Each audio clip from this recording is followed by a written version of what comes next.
Major Elena Reyes stood at the edge of New Arcadia's government plaza, watching as workers dismantled the United Earth Authority banner that had hung there for 73 years.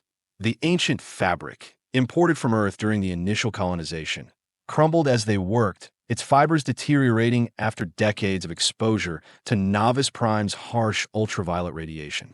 Elena found the symbolism fitting. "Is this really necessary, Governor?" she asked, turning to face Darius Chun, the newly elected leader of what was now calling itself the Independent Republic of Novus Prime. The Chin's weathered face remained impassive.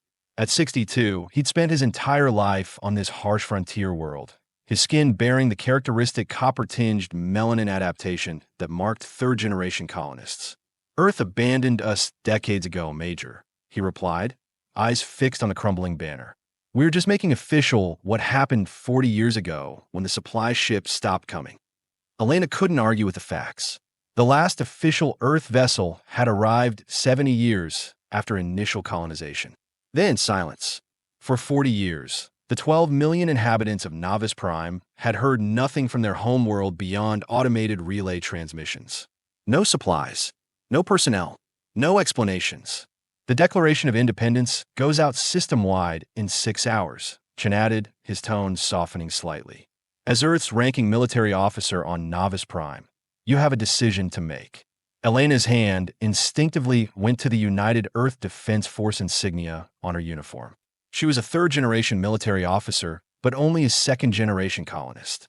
Her parents had arrived on the last transport from Earth, her father a military advisor, her mother a terraforming specialist. They'd raised her on stories of Earth, its gleaming cities, boundless opportunities, and technological marvels that made life on harsh Novus Prime seem primitive by comparison. But they'd also raised her on 70 years of silence.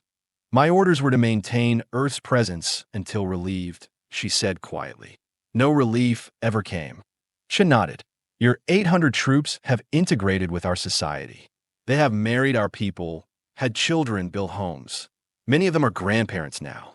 What exactly are you maintaining, Major?" Before Elena could answer, her comm unit buzzed. The face of Lieutenant Commander Jackson appeared, his expression grim. "Major, we have got something." Deep Space Array just picked up a massive energy signature entering the system. It's big, ma'am." "Earth?" she asked, her pulse quickening. "Unknown.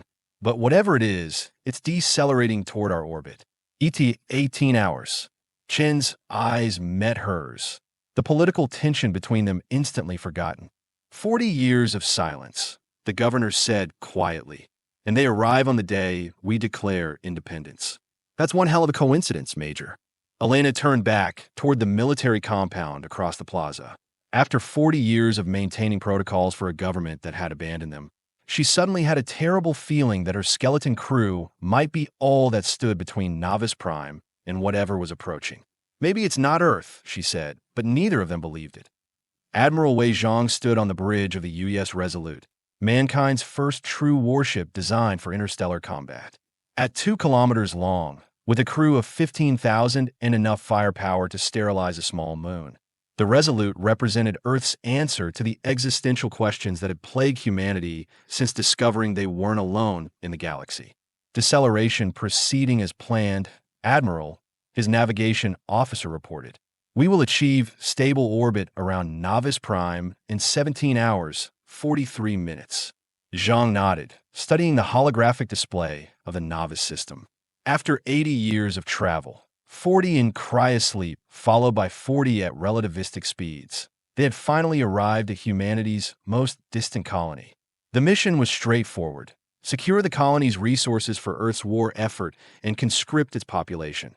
The younger officers saw this as a simple retrieval operation. The older ones, like Zhang, understood the moral complexity.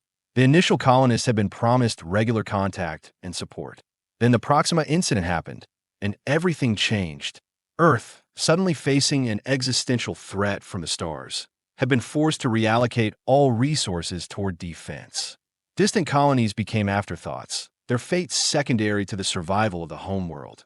Now, for decades later, Zhang had the unenviable task of explaining to the colonists that not only had they been abandoned, but they were now being pressed into service for a war they knew nothing about.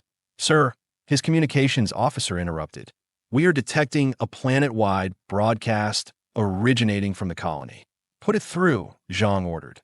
The view screen shifted to show a stern-faced man standing behind a podium emblazoned with an unfamiliar seal, a stylized planet with 3 moons.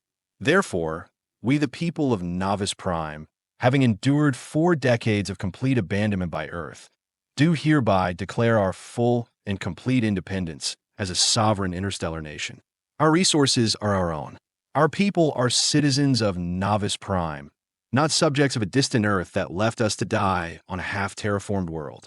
Jean closed his eyes briefly. This complicated things immeasurably. Timing, he muttered. His executive officer, Commander Diana Reynolds, stepped closer. Sir, 40 years we leave them alone. The exact day we arrive to conscript them for war, they declare independence. He shook his head. The universe has a twisted sense of humor, Commander. Reynolds lowered her voice.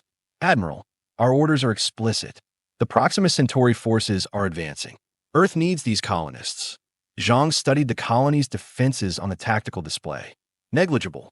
They had maintained the basic defensive infrastructure left by Earth decades ago, but nothing that could stand against the Resolute. Open a channel to whoever's in charge down there, Zhang ordered, and prepare a landing force. Let's hope they see reason. In a makeshift war room beneath New Arcadia's government complex, Elena studied the grainy images from their ancient orbital telescopes. The approaching vessel dwarfed anything in humanity's known spacefaring history. That's not just a ship, she said. That's a statement. Governor Chun stood beside her, along with the hastily assembled Defense Council, a mix of her UEDF officers and Novus Prime's civilian leadership. They have made contact, announced Communications Director Ortiz, requesting to speak with the colony's leadership. Chun straightened his jacket. Put them through. The room's antiquated display flickered to life, revealing a man in a crisp blue uniform adorned with insignia Elena didn't recognize. Earth's military had apparently undergone significant changes in the decades of silence. This is Admiral Wei Zhang of the United Earth ship Resolute. To whom am I speaking? Chun stepped forward. Governor Darius Chun of the Independent Republic of Novus Prime. Your timing is remarkable, Admiral. We declared independence approximately 6 hours ago. Something like regret flickered across Zhang's face. I have seen your declaration, Governor. Unfortunately, I bring news that may contextualize Earth's absence these past decades. We are at war. An advanced alien civilization attacked our research outpost in the Proxima Centauri system 40 years ago. Earth has been fighting for survival ever since. The room fell silent. Elena felt her worldview shifting beneath her feet. That's convenient timing, Chun replied coldly. 40 years without a word, and now you arrive with tales of alien invasions the same day we declare independence. Zhang's expression hardened. I understand your skepticism, Governor, but the facts remain. Earth requires Novus Prime's resources and population for the war effort. Your cooperation is expected. Cooperation. Chen's voice rose. You abandoned 12 million people on a half-terraformed world for 40 years. We have buried a generation waiting for Earth to remember we exist. And now you arrive, not with aid or apologies, but with demands. Elena stepped forward. Admiral Zhang, as Earth's ranking military officer on Novus Prime, I request detailed information about this conflict. My people deserve to know what they are being asked to fight for. Zhang's eyes narrowed as he studied her outdated uniform. And you are Major Elena Reyes, United Earth Defense Force. Recognition dawned on Zhang's face. Reyes. Any relation to Colonel Marcus Reyes? Elena felt a jolt at the mention of her father's name. He was my father. He died defending this colony 20 years ago during the Great Dust Storm. Zhang's expression softened marginally. I served with your father before he was assigned to Novus Prime. He was a good man. The Admiral paused. I will transmit a data packet on the war. Review it, and we will speak again in 6 hours. By then, I expect a decision on Novus Prime's cooperation. The transmission ended. Chun turned to Elena, eyes hard. They are here to strip mine our world and conscript our people. We both know that's the truth behind the diplomatic language. Elena stared at the blank screen. Maybe. Or maybe Earth really is fighting for survival.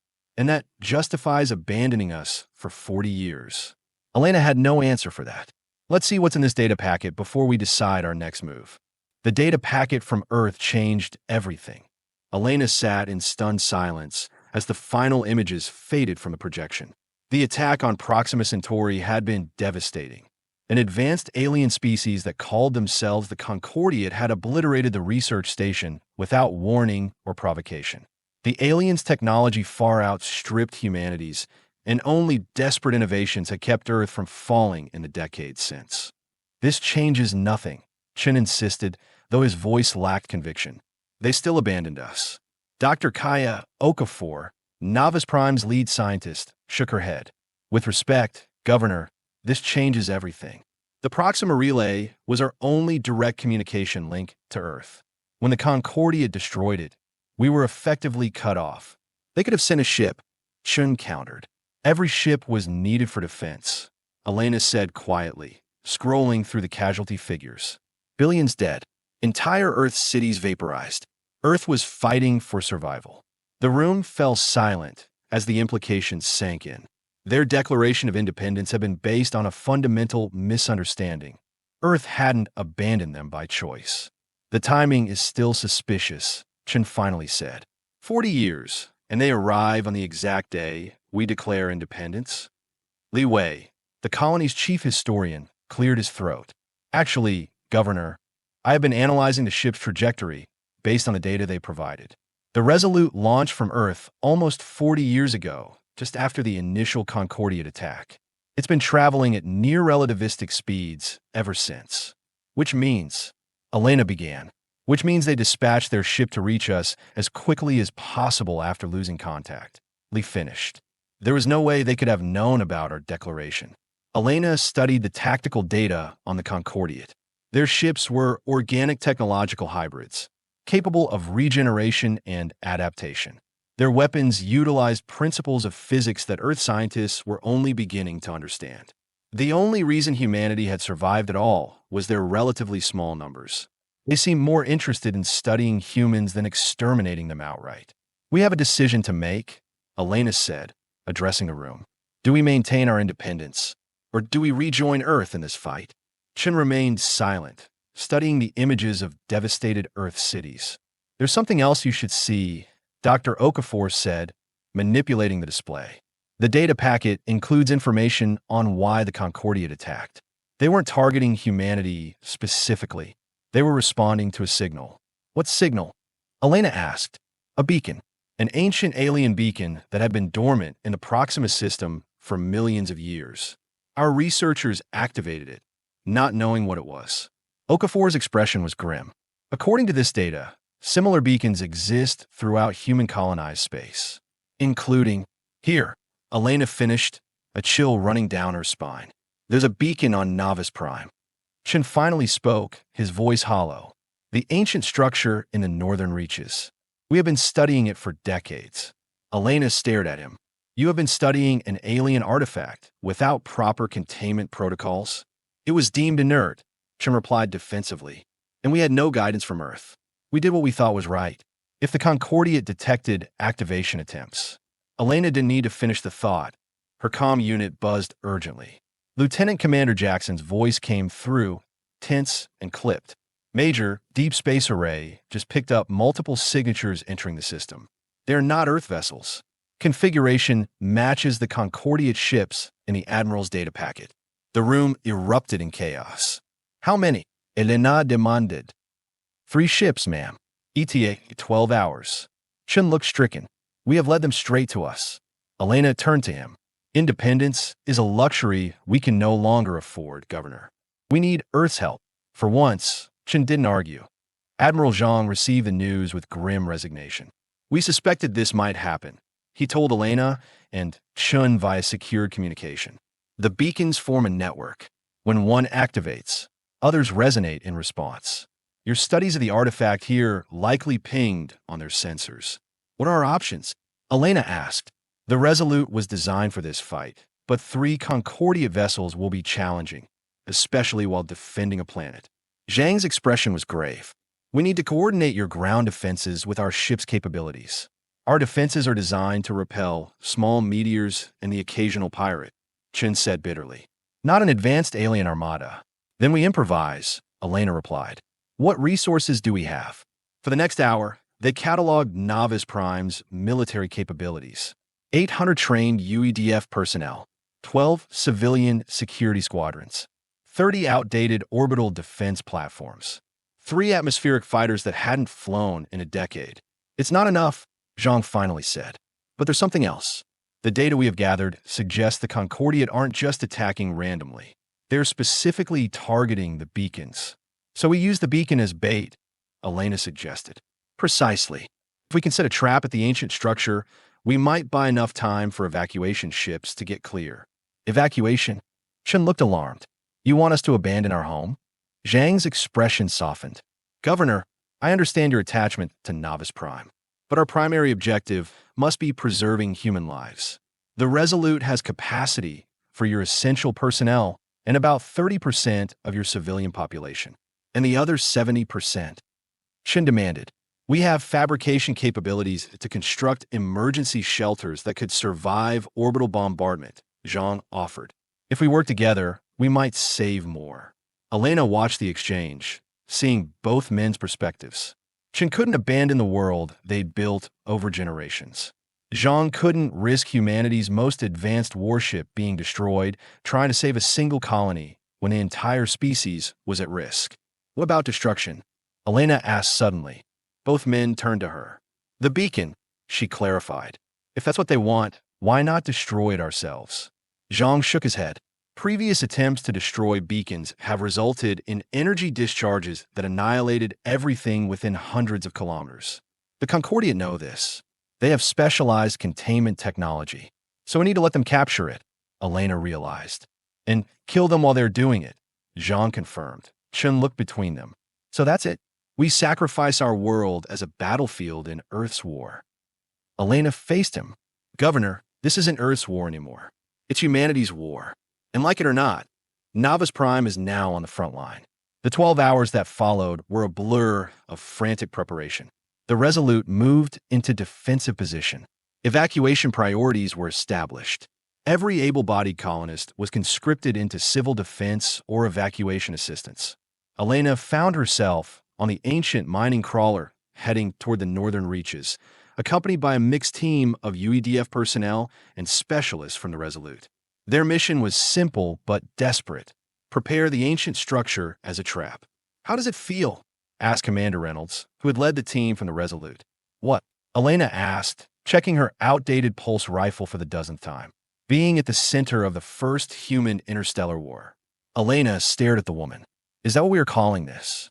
Reynolds' expression was sober. A colony declares independence from Earth, then immediately faces an alien threat alongside the homeworld they just rejected. Whatever happens today will be in the history books, if humanity survives to write them. The crawler crested a ridge, and the ancient structure came into view. Unlike the elegant spires of New Arcadia's architecture, the structure was all curves and impossible angles, a twisting monolith of black material that seemed to absorb light rather than reflect it. Elena had seen images, but nothing prepared her for the visceral wrongness of the thing. How long have your people been studying this? Reynolds asked. Decades, Elena replied. Always from a distance. There's a research station about a kilometer away. The crawler rumbled to a stop at the designated position. As they disembarked, Elena's comm unit crackled. Major Reyes, came Admiral Zhang's voice. The Concordiat vessels have accelerated. New ETA is 45 minutes. The Resolute is moving to intercept, but we can't stop all 3. Understood, Elena repeated. Trap team is in position. She turned to Reynolds. We have 45 minutes to set the most important trap in human history. Reynolds nodded, then directed her team to begin unloading equipment. The plan was audacious. They would use modified mining explosives to create a network of sinkholes around the structure, then cover them with projection fields that would make the ground appear solid. When the Concordiat landed and approached on foot, as they typically did when securing beacons, they would fall into the traps and be vulnerable to attack. It's primitive, Reynolds had admitted during planning. But sometimes primitive works when the enemy expects advanced. As they worked, Elena kept glancing skyward. Somewhere up there, the Resolute was preparing to engage an enemy that had nearly brought Earth to its knees. And here she was, a major from a forgotten colony, trying to outsmart beings whose technology was centuries beyond human understanding. "Two questions keep bothering me," she said to Reynolds as they finished setting the last trap. "Only two," Reynolds replied with grim humor. "Why did Earth send a warship to Novus Prime when they are fighting for survival?" Elena asked. "And why did they wait 40 years to do it?" Reynolds hesitated before answering. "The official mission is to secure resources and personnel. And unofficially, the beacons are connected somehow. Earth's scientists believe that if we can secure and study enough of them, we might find a way to turn them against the Concordiat." Reynolds checked her tactical display. "The Resolute isn't just a warship, Major. It's a research vessel. Half its crew are scientists." Elena processed this. "So we're not just bait. We are a potentially crucial piece of the puzzle." "Exactly. And as for why it took 40 years, Reynolds shrugged. "Building an interstellar warship takes time, especially when you are fighting a war for survival." Before Elena could respond, the sky lit up with brilliant flashes of light.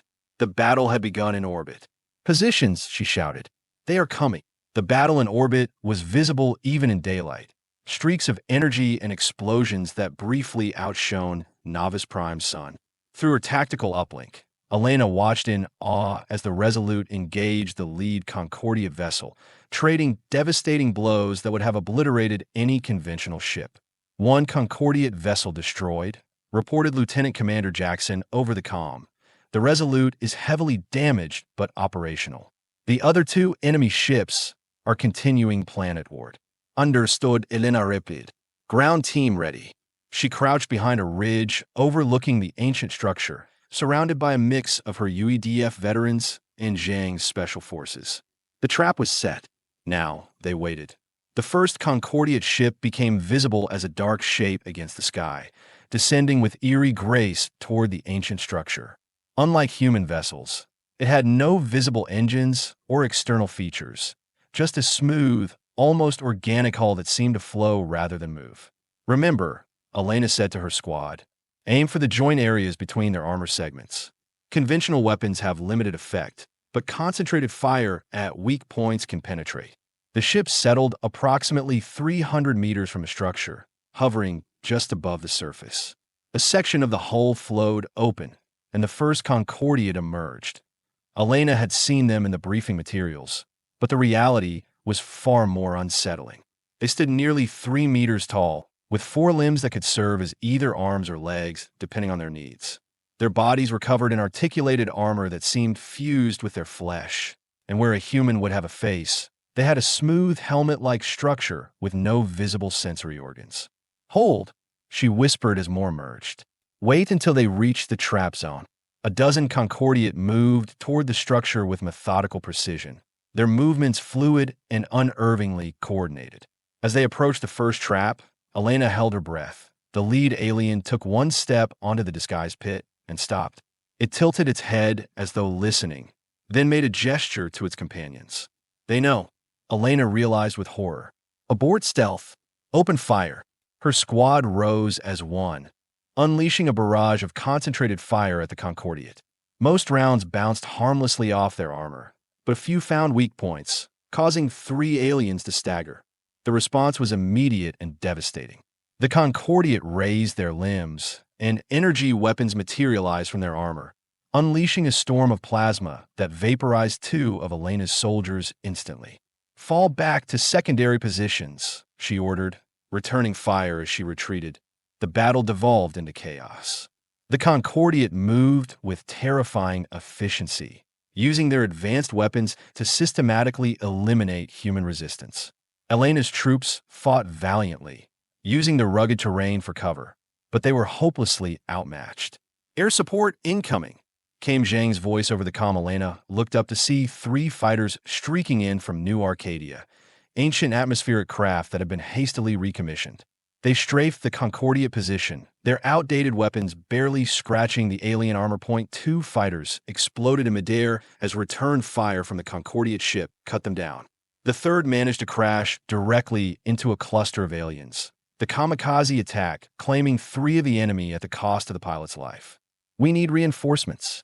Elena shouted into her comm as she fired her depleted pulse rifle, the power cells nearly drained. Negative, came Reynolds' tense reply.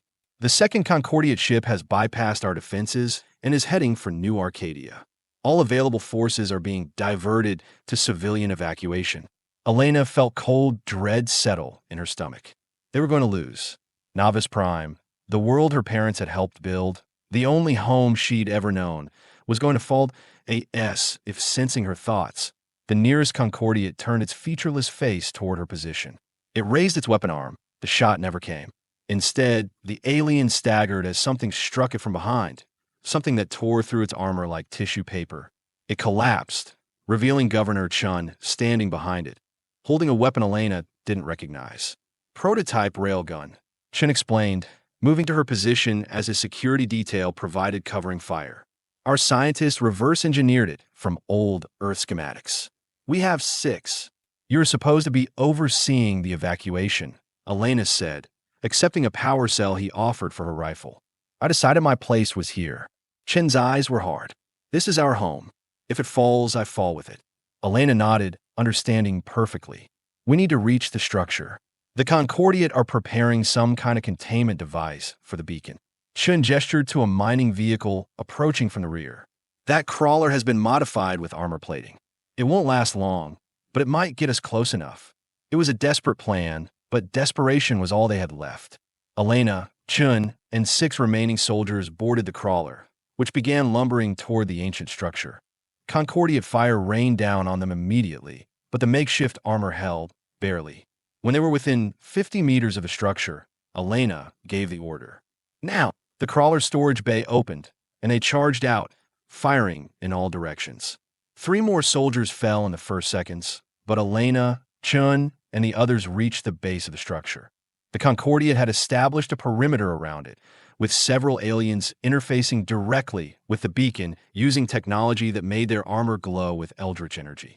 At the center stood one larger than the others, a commander or specialist of some kind. That's their containment specialist, Elena realized. If we can take it out, they can't safely remove the beacon. Chun nodded grimly. Cover me. Before Elena could protest, Chun sprinted forward, railgun raised. The remaining soldiers provided covering fire, drawing the attention of the perimeter guards. Chun managed to reach within 20 meters of the specialist before being spotted. He fired the railgun. The hypervelocity projectile streaked toward the specialist and stopped in midair, held by some invisible force. The specialist turned slowly toward Chun, raising a limb that Chen's body convulsed as energy engulfed him, lifting him off the ground. Through gritted teeth, he managed to reach for something on his belt, a detonator. For Novus Prime, he gasped into his comm and pressed the button. The explosives they had planted earlier detonated simultaneously, collapsing the ground beneath the structure.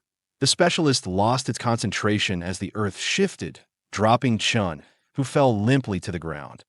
Elena and her remaining soldiers seized the moment of confusion, concentrating fire on the specialist. Their combined firepower finally penetrated its armor, and it collapsed in a spray of fluid that wasn't quite blood. Without the specialist, the Concordiat containment efforts faltered. The beacon began to pulse with increasing intensity. It's destabilizing, shouted one of Zhang's scientists over the comm. Get clear. The energy discharge will be catastrophic. Elena ran to Chen's fallen form. He was still alive, but barely, his body ravaged by the alien's attack. Leave me, he whispered. Save yourself. No one gets left behind, Elena replied, hefting him onto her shoulder with strength born of desperation. That's the first rule of Novus Prime. Together, the survivors retreated as quickly as they could, the Concordiat likewise abandoning their positions as the beacon's pulsing grew more erratic. They had barely reached the minimal safe distance when the world behind them erupted in blinding light.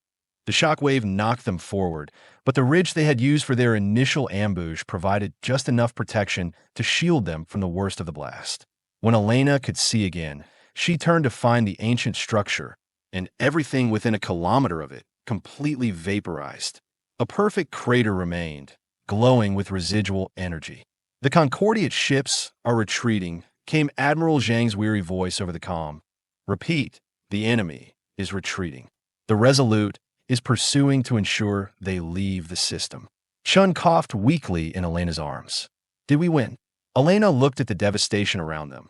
The dead soldiers, the ruined landscape, the distant plumes of smoke rising from New Arcadia, where the second Concordiat ship had attacked. We survived, she answered honestly. Today, that's enough. 1 month later, Elena stood in the rebuilt government plaza of New Arcadia. The damage had been extensive, but with the Resolute's assistance, reconstruction was proceeding quickly. Nearly 8,000 colonists had died in the attack, a devastating toll, but far fewer than might have perished without the coordination between Novus Prime and Earth forces. Governor Chun had survived, though he would never walk unaided again. He sat in a hovering medical chair beside her as they waited for Admiral Zhang to arrive for the formal ceremony. Have you decided? Chun asked quietly. Elena nodded. I have. The crowd parted as Zhang approached, accompanied by Commander Reynolds and an honor guard from the Resolute.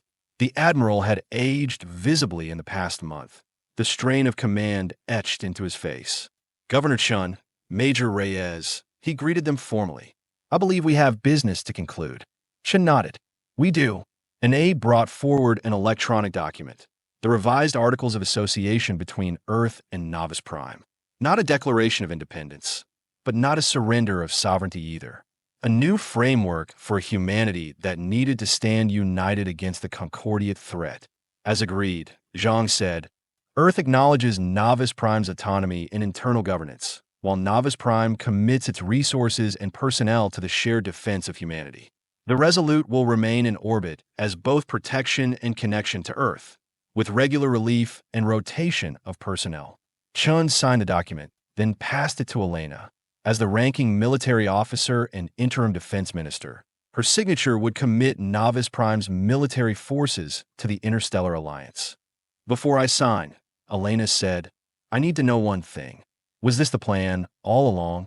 To use the beacon to draw out the Concordiat to study their response. Zhang's expression remained neutral. Would it matter if it was? It would to the families of 8,000 dead colonists.